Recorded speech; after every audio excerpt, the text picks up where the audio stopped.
Okay, so there's already plenty of noise out there on the internet about Christopher Nolan's Odyssey. Opinions are all over the board regarding the casting, editing, acting, and adherence to the source material. I'm not an archaeologist or a historian, and while I agree with many of the takes criticizing the historical accuracy of the film, I'm going to take this video from my wheelhouse as a storyteller. Because, as I was watching The Odyssey, I don't think the most interesting question is whether Nolan made a good film. I think the more interesting question is whether he made a myth. Let's talk about it.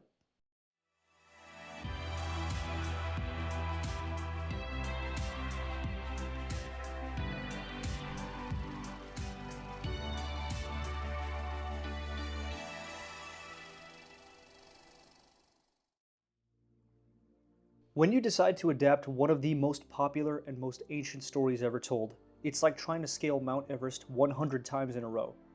And The Odyssey isn't just any ancient story, it is one of the most famous textbook examples of an epic myth. And that's not using epic as an adjective, I'm using it as a noun.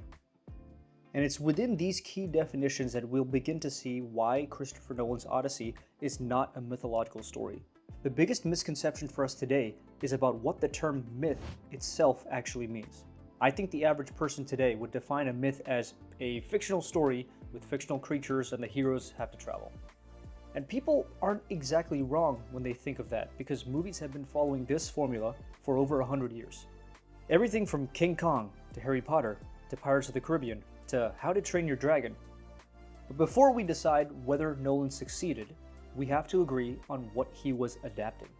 A myth is defined as a traditional story that serves to unfold part of the worldview of a people, or explain a practice, belief, or natural phenomenon. It's a bit of a word salad.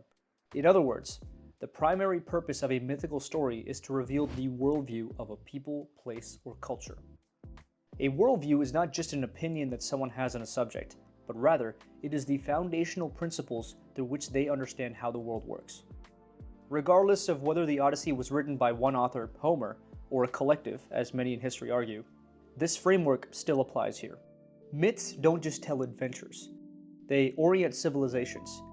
They answer questions like who deserves honor, who deserves worship, what is justice, what is home. So, if we were to apply a litmus test for the accuracy of any adaptation of a myth, it all begins with the worldview. We should be asking the question, what values does the storyteller ultimately believe in? Let me give you an example. The English Christian apologist and writer G.K. Chesterton once wrote in the early 20th century, "Fairy tales are more than true, not because they tell us dragons exist, but because they tell us dragons can be beaten." Now, whether or not you personally believe if dragons exist, you can't argue that the core belief presented here is that dragons can be beaten. However, if we were to modify this sentence to fit the postmodern worldview, you'd end up with something like, "Fairy tales aren't real, there's no such thing as dragons, don't be a hero." And if you had two different authors, one from each respective worldview presented here, and they tackled the exact same story, you would wind up with two fundamentally different adaptations, because these authors are writing based on their worldview. And now we can get to Christopher Nolan's The Odyssey. The first telltale sign for me on what kind of a film Nolan was making came straight from three words in the promotional movie poster: defy the gods. And when you finally watch the film, that three-word phrase is the primary worldview that is presented in this movie. Odysseus' journey home is completed because of his abject defiance of the gods, not because of his obedience or submission to them. The only god character that is depicted in this film is Athena, but that's even questionable because she's more so treated like a PTSD hallucination that haunts a war-torn Odysseus, and it's really left up to the interpretation to the viewer whether or not she's actually there. Now, if you've read the original poem, then you'll know that defy the gods is actually a theme that is presented in the story. The human characters question all the time if the gods are sadistic puppet masters, or if they genuinely care about human affairs. However, the characters that are most arrogant, Odysseus included, do face the wrath of the gods as punishment for their hubris. On another note, Christopher Nolan does show his cards in presenting his worldview in an interview he did promoting the movie. In relation to the idea of defying the gods, the movie utilizes the concept of Zeus's law, taken from the poem, but it's articulated as treating a stranger with hospitality because a stranger might be a god in disguise. Regarding Zeus's law, Nolan says, So what I did is I referred to it as Zeus's law, which is another way that it's referred to in the poem. But that concept of we have to treat others as we'd be treated, the sort of golden rule, if you like. As I analyzed the poem and as I looked at how to adapt it, I realized how central that is. And so that code was the backbone of civilization. Of course, what you realize as you work more and more on the script is it's still the backbone of our civilization. It's still everything. It defines civilization.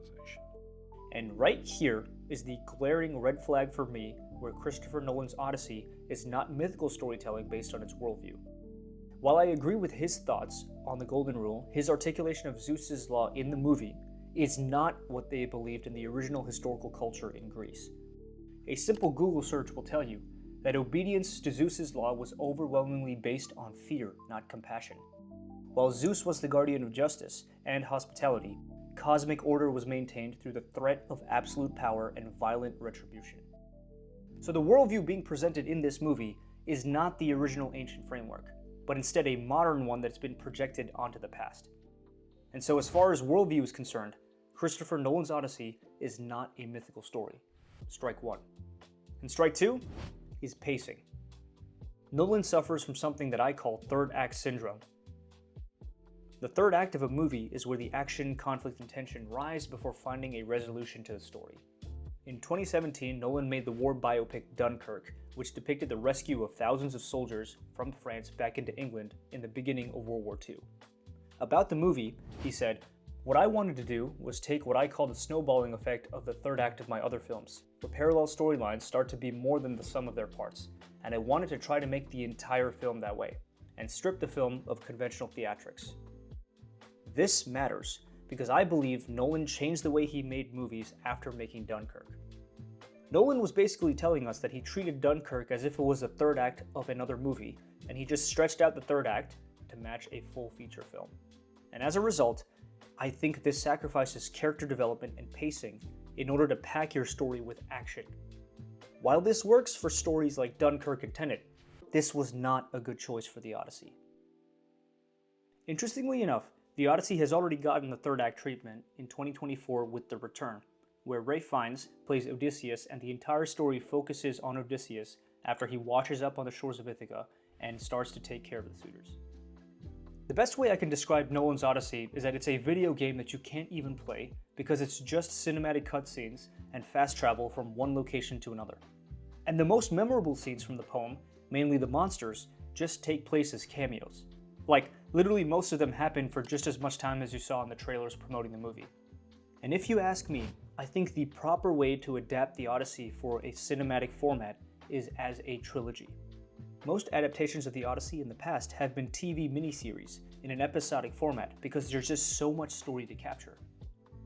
And when you spend that much time with the character, you really get to feel the agony of the journey as it weighs on Odysseus and as he's pining to get home. But in contrast, Nolan's Odyssey was seriously rushed because it was trying to pack 20 years of story into a 3-hour runtime. And the thing is, we've seen Nolan do trilogies before with his Batman films. And they raised the standard for superhero films, but these films followed a proper 3-act structure. As far as pacing, the only similarity that Nolan's Odyssey shares with the poem is how it starts, in medias res, or in the midst of things. But after that, the pace of the movie deviates vastly from the poem. If Nolan chose not to lean into his 3-act syndrome tendencies, I think there was great potential for this film to work from a pacing standpoint. But for this reason, I'm going to have to call strike two for why his Odyssey is not a mythical story. And finally, strike three is realism. Nolan is known for his commitment to grounded realism throughout all of his filmography. Even though Inception was filled with mind-bending visuals, they were always anchored in the realm of possibility because they were based on things that we see around us every day. And this is exactly where Nolan's Odyssey suffers in its storytelling. Rather than coming across as a grand epic, it feels more like Odysseus hired a camera crew to follow him around and film his documentary, but they lost most of the footage along the way. Every decision, from color grading to the design of the monsters, seems like they were going for an Odyssey that took place in a world as close to ours as possible. And it's because of this commitment to realism that the film breaks the suspension of disbelief for me. Because this goes against what a myth truly is. The mythical genre is typically larger than life. It does not have to be literally true to captivate an audience and communicate important, truthful values. I think of another aspect of Nolan's commitment to realism comes across in his portrayal of human characters. There's this one scene with Circe the witch that perfectly encapsulates this. After turning Odysseus' soldiers from pigs back into humans, she says, "Turn back into your disguises," implying that their human forms is the disguise. Now, I could be wrong, but I think the infamous monsters from the poems like the Cyclops, the Sirens, and the Giants, they all get little screen time, because I think the deeper message that the movie really believes is that the humans are the actual monsters. Now, whatever the case may be, I believe that realism is strike three for why Nolan's Odyssey is not a mythical story. At the time of recording this video, the Odyssey is well on its way to make $1 billion at the box office, and reviews are overwhelmingly positive from critics and the audience. I think the amount of money a movie generates does not necessarily correlate to its quality. I mean, let's take a look at the list of other movies in 2026 that have reached $1 billion. We have Toy Story 5, the Super Mario Galaxy movie, and Michael. And I think all of us can agree that all of those rank differently when it comes to quality. So anyways, all that to say, as a reminder, the question being raised in this video is not if The Odyssey is a good film. The question is, did Nolan produce a mythical story? And the three key pieces of evidence to present here is: number one, Nolan's Odyssey does not possess the same fundamental worldview as the original poem. Number two, Nolan's Odyssey utilizes a breakneck speed for its story compared to the original's pacing. And number three, Nolan's commitment to realism downplays the larger-than-life nature of the poem. So, Nolan's Odyssey may be technically brilliant or even expertly written, but by definition, it is not a mythical epic. Let's bookend this video by revisiting G.K. Chesterton's quote: "Fairy tales are more than true, not because they tell us dragons exist, but because they tell us dragons can be beaten." And the lesson for those of us who are storytellers and writers is you don't need to believe in fairy tales to craft powerful narratives. But whether or not you think dragons can be beaten will determine how you tell your stories. Long live the storytellers.